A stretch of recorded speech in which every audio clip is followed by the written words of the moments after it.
చీకటి యుద్ధాన్ని ఎదుర్కొందాం. నంద్యాల బహిరంగ సభలో ముఖ్యమంత్రి వైఎస్ జగన్. సెల్ ఫోన్ ఉన్న ప్రతి కార్యకర్త ఓ ఎడిటర్, ఓ ఛానల్ ఓనర్. సోషల్ మీడియా ద్వారా ఎల్లో మీడియాని ఏకీద్దాం. పొత్తులు జిత్తులు ఎత్తులతో మళ్ళీ మోసం చేసేందుకు వస్తున్న చంద్రబాబు. 77 ఏళ్ల స్వతంత్ర దేశంలో ఎవరూ చేయని మార్పులు మనం చేశాం. 2014 ఎన్నికల మేనిఫెస్టోలోని ఒక్క హామీనైనా చంద్రబాబు నెరవేర్చారా? ప్రతి గ్రామంలో మనం చేసిన అభివృద్ధి కళ్ళెదుటే కనిపిస్తుంది.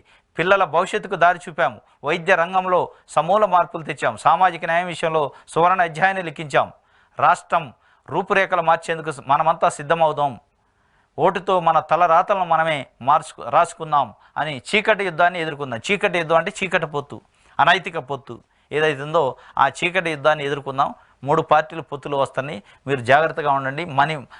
ఓటుతో మన తలరాతను మనమే మార్చుకున్నాం. రాష్ట్ర రూపురేఖలను మార్చింది నేను. మనమంతా సిద్ధంగా ఉందాం. సామాజిక న్యాయ విషయంలో సువర్ణ అధ్యాయాన్ని లిఖించిన అంటుండు. పిల్లల భవిష్యత్తుకు దారి చూపిన అంటుండు. మొత్తానికి అయితే సోషల్ మీడియా గురించి కూడా చెప్పిండు ఆయన. ప్రతి సెల్ ఫోన్ ఉన్న ప్రతి వ్యక్తి ఒక ఎడిటరే, ఒక ఛానల్ ఓనరే. సోషల్ మీడియా ద్వారా ఎల్లో మీడియాని ఎక్కిపోతాయి. ఎల్లో మీడియా వాస్తవంగా ఓవర్ యాక్షన్ చేస్తుంది. లేనిది అయింది. అసలు వాళ్ళు ప్రజల గురించి రాయట్లే, ఓన్లీ జగన్మోహన్ రెడ్డి గురించే రాస్తున్నారు. జగన్మోహన్ రెడ్డి పైన విషం కక్కడానికి రాస్తున్నట్టుంది. కాబట్టి దాన్ని ఎదుర్కోవాలి ఎల్లో మీడియాని అని చెప్పి ఆయన చెప్పిండు.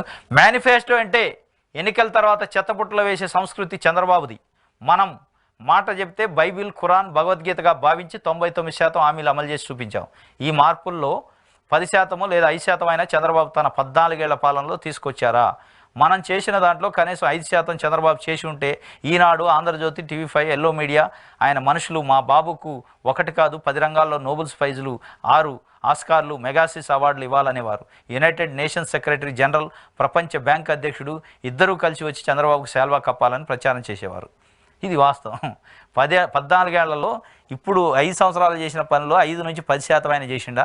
నిజంగానే అట్లా చేసి ఉంటే ఇవాళ ఆయన మీడియా, ఎల్లో మీడియా ఏదైతుందో ఆయనకి ఆస్కార్ అవార్డు కూడా ఇవ్వాలని అడిగేటోళ్ళు, డిమాండ్ చేసేటోళ్ళు అని చెప్పి అడుగుతున్నారు.